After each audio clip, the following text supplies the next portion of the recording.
കൊടുത്തത് അല്ലേ? പ്രതീക്ഷ എന്താ ചെയ്യുന്നത്? ഞാൻ ചെറിയ ബിസിനസ് നടത്തിക്കൊണ്ടിരിക്കുകയാണ്. ഏതൊരു സാഹചര്യത്തിലാണ് ഇങ്ങനെ ഒരു സിറ്റുവേഷൻ ഭയങ്കര മോശമായിരുന്നു. അപ്പൊ അത് എത്രയും പെട്ടെന്ന് ട്രാൻസ്പ്ലാന്റ് ചെയ്യണം എന്നുള്ള പറഞ്ഞിട്ടുണ്ടായിരുന്നു. പിന്നെ ആ സമയത്ത് കുറെ അന്വേഷണം കാര്യങ്ങളൊക്കെ ഉണ്ടായി. പക്ഷെ ആരും മുന്നോട്ട് വരിക അങ്ങനെയെങ്കിൽ വേറെ ഒന്നും ഉണ്ടായില്ല. വേറെ നിവൃത്തികേട് കൊണ്ട് മാത്രം എടുത്തിട്ടുള്ളതാണ്.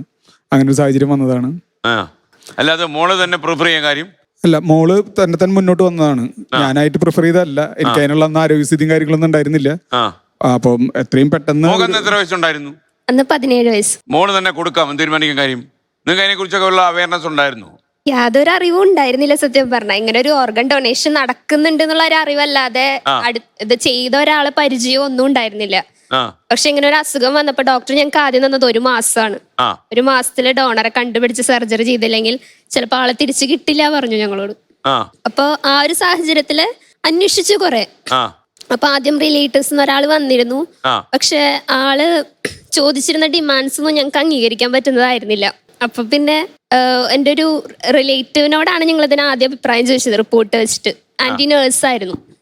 അപ്പൊ ആന്റി പറഞ്ഞു ഇങ്ങനെ പരിചയമുള്ള ഒരാൾക്ക് മോള് കൊടുത്തിട്ടുണ്ട് പറഞ്ഞു. അപ്പൊ ഞാനാണ് അമ്മയോട് ചോദിച്ചത് എനിക്ക് കൊടുക്കാൻ പറ്റൂന്ന്. അന്ന് ഇതിനെ കുറിച്ച് യാതൊരു അറിവുമില്ല.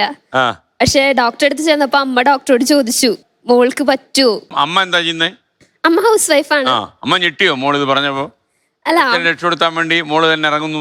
അമ്മ അതൊരു തമാശയായിട്ട് എടുത്തത്. നിനക്കൊന്നും പറ്റില്ല, നീക്ക് 18 വയസ്സായിട്ടില്ലല്ലോ, പിന്നെ ബ്ലഡ് ഗ്രൂപ്പ് മാച്ച് ആവില്ല അത് പറഞ്ഞിട്ട് അപ്പൊ അത് വിട്ടു. അമ്മക്കറിയാം.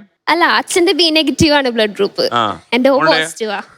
പിന്നെ ഡോക്ടറെ അടുത്ത് ചെന്നപ്പോ അമ്മ ചോദിച്ചു. അപ്പൊ ഡോക്ടറും അതൊരു തമാശയായിട്ട് തന്നെ എടുത്തിട്ടാന്ന് തോന്നുന്നു. ഒരു കോർട്ട് ഓർഡർ ഉണ്ടെങ്കിൽ നടക്കുമെന്ന് പറഞ്ഞു. വേറൊരു മാർഗം ഇല്ലാതായപ്പോ ഞങ്ങൾ അതങ്ങ് സീരിയസ് ആയിട്ട് എടുത്തു. ഡോക്ടറോട് പറഞ്ഞോ മോളെ? ഡോക്ടറോട് പറഞ്ഞു. അപ്പൊ റിലേറ്റീവ് വന്ന കാരണം ഡോക്ടർ പറഞ്ഞു അതുമായിട്ട് മുന്നോട്ട് പോവണ്ടെന്നാ പറഞ്ഞത്. പക്ഷെ പിന്നെ ആള് പിന്മാറിയപ്പോ ഞങ്ങൾക്ക് മുന്നിൽ വേറെ വഴി ഉണ്ടായിരുന്നില്ല. അച്ഛന്റെ കണ്ടീഷനും വളരെ ക്രിട്ടിക്കൽ ആയിട്ട്. അല്ല, അച്ഛൻ അപ്പോഴത്തേന് സീരിയസ് ആയിട്ട് ഹോസ്പിറ്റലായിരുന്നു. മകള് ഈ ദേവനന്ദ ഇങ്ങനെ കരള് പകുത്ത് നൽകാന്നൊക്കെ പറഞ്ഞപ്പോ പിന്തിരിപ്പിക്കാൻ ശ്രമിച്ചോ? ഒരുപാട്. മനസ്സിൽ എനിക്ക് അങ്ങനെ ഒരു ലൈഫ് വേണ്ട എന്ന് തന്നെ പറഞ്ഞിരുന്നത്. ഒരാളുടെ കളഞ്ഞിട്ട് നമുക്ക് വേണ്ട, വേറെ എന്തെങ്കിലും മാർഗങ്ങളിൽ നമുക്ക് വേറെ എല്ലാം ഡോണേഴ്സ് വരികയാണെങ്കിൽ അങ്ങനെയൊക്കെ ഉണ്ടെങ്കിൽ മതി എന്നുള്ളൊരു ഇതിൽ ഞാൻ എത്തിയിരുന്നതാണ്. പക്ഷെ പിന്നീട് ആ സമയത്ത് കുറച്ച് ഞാനും ക്രിട്ടിക്കൽ ഇതിലായിരുന്നു. എനിക്ക് അതിനെ കുറിച്ച് അറിയണ്ടായിരുന്നില്ല.